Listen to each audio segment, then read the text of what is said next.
bit more in the dark. It doesn't mean there's anything wrong with it. It's just the side that doesn't quite come out as much. What you think, but yes, it does. It's always there. Your shadow's always there. It's just the sun may not be shining where you see it. For me, my shadow side, the archetype, and this won't surprise those of you who know me, is the warrior. So when I'm under stress, yeah, okay. When I'm under stress, man, it'll come out, right? That's probably why I cycle as much as I do. And so I have to be aware of that because it can create a problem. And I'm telling you, my initial reaction is to, what? And that is not good. So you have to manage it. Matter of fact, I'm not kidding. It's so bad that when I go on this ride, I'm making sure that a lot of people that I know are going, they need to flank me, because if I see men in little pointy white hats, I got to stay on that bike, I mean, I'm telling you, I'm the type that would jump off the bike and then I'll be on CNN. So that's not good. That's not a good thing. So we have to know who we are. And I'm looking at this, and actually I'm seeing a lot of depth and a lot of differences in how you approach things, which is great, because this is not about melding together. This is about a quilt that where the pieces, there's beauty in each piece, and we have to figure out how to make it work together.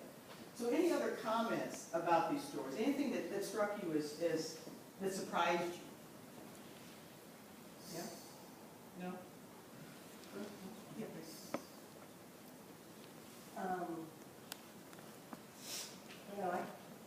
I tend to talk a lot, so I don't want to dominate. I just like to see you guys have to talk a lot too. Because I'm still other talk a lot. I don't know. Educators that don't need to be encouraged. self-awareness. That was a lot that I could go. Yeah. Okay, so you were talking about the paradox, wasn't it? That paradox. So you were kind of saying that maybe in the past there was some going along to do what people thought other people wanted to do. And sometimes it's the path of least resistance. So to me that opens up kind of an area which is, if we're talking about doing things differently now on, there's a potential for there to be some defensiveness about what happened in the past. And I don't want that to, I'd like to kind of erase that. And I think I saw that just a little bit in what you said, Madeline, because you said unexpected challenges, which, I don't know if that's where that was coming from. That's coming from LCAT, it's coming from Oh, counselors. I think there's always unexpected Well, that's what I'm saying, challenges. I'm describing it, that there are always unexpected challenges. And you as a VP, I have always seen know more unexpected about- challenges. And I expect more unexpected challenges. Yeah, which is interesting for me in my personal life. I tend to be a little neurotic, and I'm always planning for unexpected challenges, but I tend to be more optimistic than as a board member. So go ahead. That's interesting. Say what you mean by you anticipate unexpected challenges in your personal life, but you tend to be more optimistic as a board member. Tell me what you mean. Tell us what you meant by that. That really struck me. Because it's what you... Well, like in my personal life, I might make a plan in case like something bad happens. I always feel like I want to have a backup plan in case. Yes.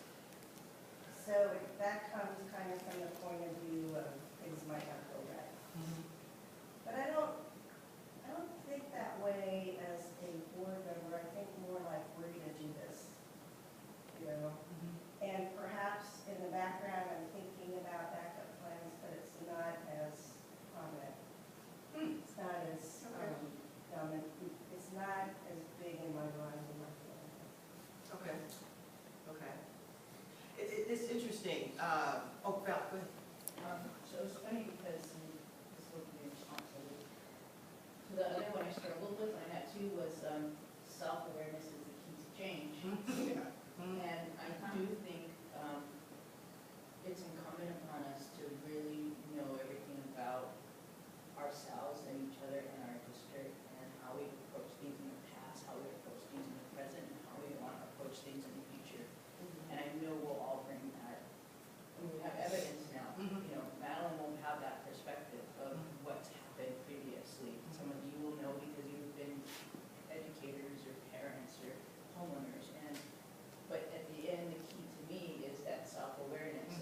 Yeah, it's true. And, you know, and to both of your points, and particularly, you know, somebody once said to me, you can't be of two minds, and that's when that warrior in me came out. I'm jumping up and down screaming, you are so wrong.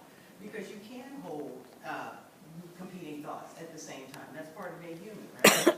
And, you know, I'll use, because it's the easiest one for me, it's the only sports analogy I can do without Randy kicking me out of the room, because I don't know what I'm talking about. But, you know, like even with the whole cycling thing, you gotta have that, you gotta get up in the morning, if you're gonna ride a metric 60 or 100 miles, you gotta get up in the morning and say, I'm gonna do this. There can be, I don't care, you just have to have that, you know, kick, you know what, mentality. Otherwise, it's not gonna happen. But you have to plan for it. You know, you have to know how, you have to have a plan of execution, and you have to have a backup plan. And I think the most important thing is you have to know yourself. You know, I don't mind sharing this because, you know, just like Ben shared his health thing, I was diagnosed a year ago this time with heart disease. So I work with Stanford so I can still ride, but I have to listen to my heart. I have to know, there are times I have to get off the bike for 10 minutes and let my heart rate come back down. You know, and there are a lot of people who cycle who have this, what I have. It's just an analogy for how we have to deal with what's in front of us now. So I think when I interviewed all of you, what I found really remarkable was, not remarkable, but refreshing, was that in your own way, each of you has that kick, you know what mentality. We're gonna get this district where it needs to be. We may not get there, but that all the way, but that's the goal. But the devil is in the details here. How are we going to first engage with each other to become a high-performing team, and then what are the plans? So that's what we want to finish today. I would just add that knowing yourself is I don't necessarily think acknowledgement, I think giving acknowledgement isn't always agreement, but there's a level of at least acknowledgement that I think sets trust and confidence that I know Madeline's perspective. I will acknowledge and give her that respect, that that's where that might be coming from as far as her experience previously and her awareness. So that's my way of knowing her sense of how she comes to this work. And so the issue for me is it's okay to acknowledge each other without assuming that that's agreement. Because I think that's the first step to actually working towards common solutions, because at least I know what's informing are different. That's right. Sense of awareness. And I think we still have to figure out how we get all of us towards that sense of unity around what we want to accomplish. And the thing about knowing yourself is that we need to knowing our limitations. For example, I'm not, well, I have a perspective, and I will acknowledge I'm not a principal of 32 years. And so that's a respect that I will offer just in the sense of what you bring to experience. That doesn't necessarily mean that acknowledgement means I'm going to agree with it, but at least it's going to be a given that I will acknowledge that that's a valid perspective coming to this next work. There is a huge amount of expertise here around this table. And if you look at the different expertise as arrows in the quiver, okay, and you figure out as a team how to play them appropriately, you can do brilliant work.